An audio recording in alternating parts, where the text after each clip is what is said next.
بسم اللہ الرحمن الرحیم۔ عبد الملک بن عمیر نے بیان کیا، انہوں نے زیاد کے غلام قزہ سے سنا، انہوں نے بیان کیا، میں نے ابو سعید خدری رضی اللہ عنہ کو رسول اللہ صلی اللہ علیہ وسلم کے حوالے سے 4 حدیثیں بیان کرتے ہوئے سنا جو مجھے بہت پسند آئی۔ آپ صلی اللہ علیہ وسلم نے فرمایا کہ عورت اپنے شوہر یا کسی ذی رحم محرم کے بغیر 2 دن کا بھی سفر نہ کرے، اور دوسری یہ کہ عید الفطر اور عید الاضحیٰ دونوں دن روزے نہ رکھے جائیں۔ تیسری بات یہ کہ صبح کی نماز کے بعد سورج کے نکلنے تک اور عصر کے بعد سورج چھپنے تک کوئی نفل نماز نہ پڑھی جائے۔ چوتھی یہ کہ 3 مسجدوں کے سوا کسی کے لیے کجاوا نہ باندھے جائیں، یعنی سفر نہ کیا جائے۔ مسجد حرام، مسجد اقصی اور میری مسجد یعنی مسجد نبوی۔ صحیح بخاری حدیث نمبر 1197۔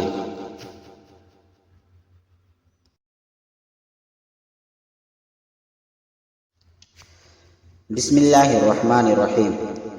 ہشام بن یوسف صنعانی نے بیان کیا، انہوں نے کہا کہ ہم سے معمر نے حدیث بیان کی دوسری سند، اور مجھ سے محمد بن غیلان نے بیان کیا، انہوں نے کہا کہ ہم سے عبد الرزاق نے بیان کیا، انہوں نے کہا ہمیں معمر نے خبر دی، انہیں زہری نے، انہیں سالم نے، انہیں ان کے باپ عبداللہ بن عمر رضی اللہ عنہ نے بتایا کہ نبی کریم صلی اللہ علیہ وسلم کی زندگی میں جب کوئی خواب دیکھتا تو آپ صلی اللہ علیہ وسلم سے بیان کرتا۔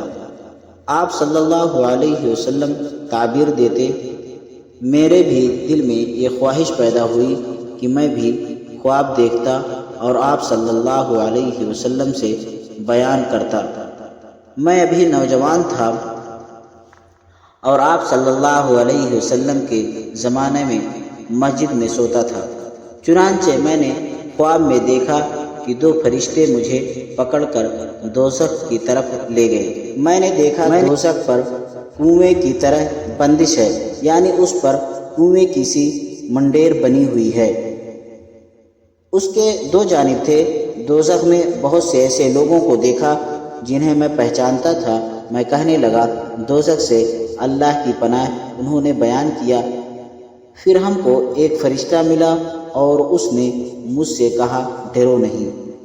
صحیح بخاری حدیث نمبر 1121۔